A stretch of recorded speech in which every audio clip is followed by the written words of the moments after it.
Hai, ketemu lagi dalam The Thinker. This is what I think, so what do you think, Senator? Kali ini aku mau membicarakan sesuatu hal yang berbau-bau seks. Tapi sebenarnya ada sedikit menyerempet ke kelainan jiwa. Judulnya adalah kemampuan untuk berkomunikasi itu penting. Dengan begitu bisa mencoba untuk berbagi cerita atau apapun dalam usia dini. Karena saat kita usia dini pasti banyak sekali ingin cerita ke orang tua, kakak, dan lain sebagainya dalam sebuah keluarga. Tapi kadang-kadang suka-suka ada yang sok sibuk, ada ini, ada itu, dan membuat anak itu tidak mempunyai fokus untuk diperhatikan.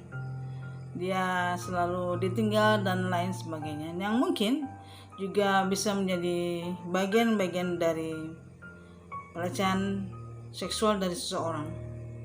Dan parahnya jika kondisi-kondisi itu dibiarkan, dia akan menjadi seseorang yang sangat tertutup dan mungkin tidak ingin bercerita banyak dengan masa lalunya, yang kemungkinan bisa menjadi bagian-bagian yang dimanfaatkan selalu sama seseorang yang mempunyai kelainan jiwa atau kelainan seksual.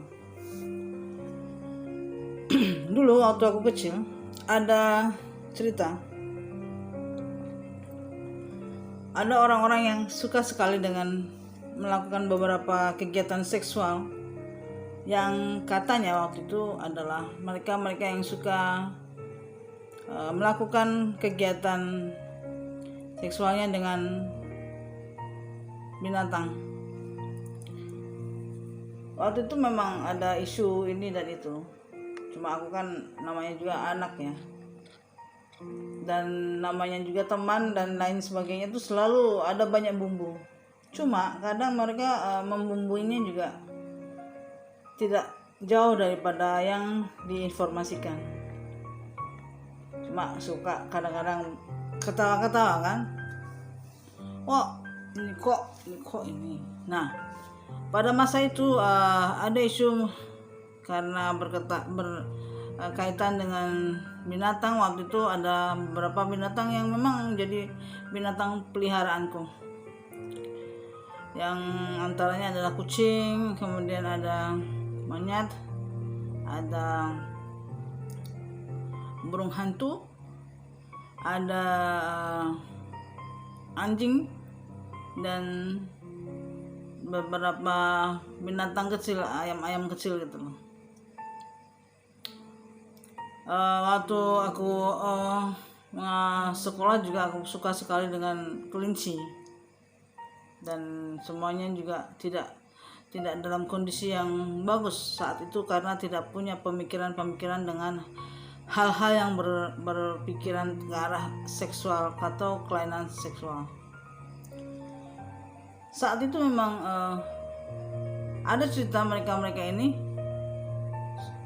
menemukan satu bukti bahwa ada yang mengalami sebuah cedera atau sesuatu di binatangnya yang sangat-sangat tidak masuk akal, adalah bagian pantatnya atau duburnya itu mengalami luka yang cukup kalau binatang pasti dia akan menimbulkan suara-suara.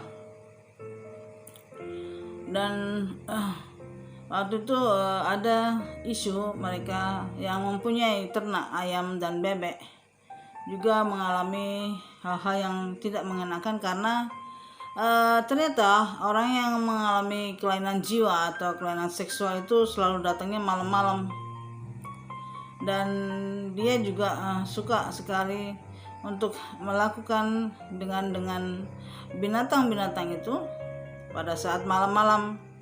Alhasil, karena bebek dan mentok itu adalah binatang-binatang yang bisa dikonsumsi manusia kan, akhirnya karena ada indikasi ini dan itu, akhirnya mereka yang mempunyai peliharaan itu rugi karena binatangnya bebek dan ayam itu tidak bisa dikonsumsi, takut mengalami suatu penyakit ini dan itu. Dari beberapa penemuan dokter hewan itu menemukan bahwa ada indikasi sodomi pada binatang-binatang itu, dan memang banyak sekali binatang-binatang yang akhirnya dibunuh dan dikubur saja, tidak dalam untuk kemasan atau mungkin tidak diperbolehkan untuk dimakan. Apalagi bentuk mentok itu kan besar ya. Mentok itu adalah binatang yang lucu, dan kalau di luar juga suka dipelihara. Dan memang bebek juga ya, dan aku juga suka bantu untuk angon bebek katanya, tapi hanya untuk sebuah kegiatan tambahan saja karena aku kan sekolah. Di situ mulai mereka tidak diperbolehkan untuk membeli atau mengkonsumsi atau apapun berkenaan dengan binatang-binatang tadi. Dan memang sungguh meresahkan juga buat mereka yang mempunyai peternakan tersebut, dan untuk sementara hanya makan kambing dan sapi. Kita lanjut sebentar lagi.